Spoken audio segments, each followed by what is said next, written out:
স্বামী, সে যেই হোক এমনই হোক, সে আমার স্বামী। আমার জীবনে এই একটা মানুষ ছাড়া কাউকে নিয়ে আমার বিন্দু পরিমাণ মাথা ব্যথা নেই, থাকাটাও দরকারও মনে করি না আমি।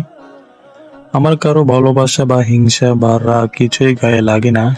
আমার স্বামীর সামান্য উঁচু গলায় ও আমি কান্না করি, সামান্য মন খারাপ দেখলেও আমার চিন্তা হয়।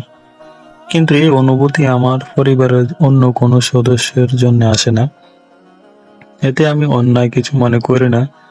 আমার কবুল বলার পর থেকে সে আমার দুনিয়া, সে ব্যতীত কারো পরোয়া করার সময় আমার নেই। আমার স্বামীকে ঘিরেই আমার সবকিছু, এতে আমি কাউকে কৈফিয়ত দেওয়ার প্রয়োজন মনে করি না। আমি আমাদের সম্পর্কের ভিতর যাই হোক, অন্য কারো হস্তক্ষেপ একদমই পছন্দ করি না। আমি কখনো আমার স্বামীর কাছে স্বাধীনতা চাই না, কারণ এখনকার যুগে স্বাধীনতা মানে অশ্লীলতা ছাড়া আর কিছুই না। আমি চাই সে আমাকে ফলো করুক, আমার সোশ্যাল সাইট এর সব পাসওয়ার্ড তার কাছে থাকুক, সে দেখুক তার স্ত্রী ভুল পথে চলে যায় কিনা।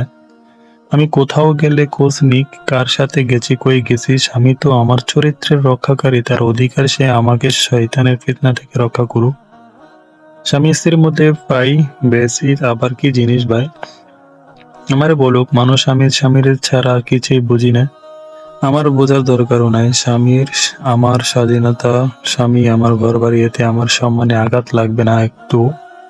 আমার ইনডিপেন্ডেন্ট হওয়ার কোনো শখ নাই। স্বামীর যথেষ্ট সামর্থ্য থাকলে আমার দরকার নাই সম্মান বাড়াইতে ইন্ডিপেন্ডেন্ট হওয়া।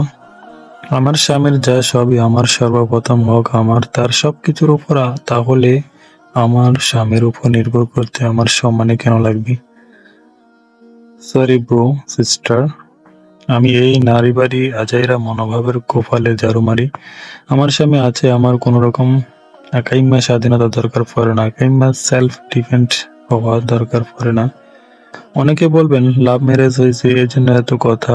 ভাই, আমার যদি সগানে আমার শত্রুর সাথেও বিয়ে হইতো তাইলেও এই একই বলতাম। স্বামীর উপরে দুনিয়ায় কিছু নাই।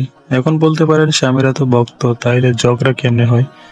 ঝগড়া বা রাগ অভিমান এগুলো কি তাহলে রাস্তার পুরুষের সাথে করব? সেটা করা যায় না নিজের স্বামী ছাড়া অন্য কারো সাথে। আমার স্বামী স্ত্রী, আমার স্বাধীনতা, আমার অভিমান, আবার আমারই ভালোবাসা। প্রতিটি মেয়ে যদি এইভাবে ভাবতো তাহলে আমাদের সমাজে কোনো পরকীয়া থাকতো না, সংসারে কোনো ঝগড়া ঝামেলা এগুলো কিছুই থাকতো না। তাহলে তাদের সংসার হতো সুখের এবং আনন্দের।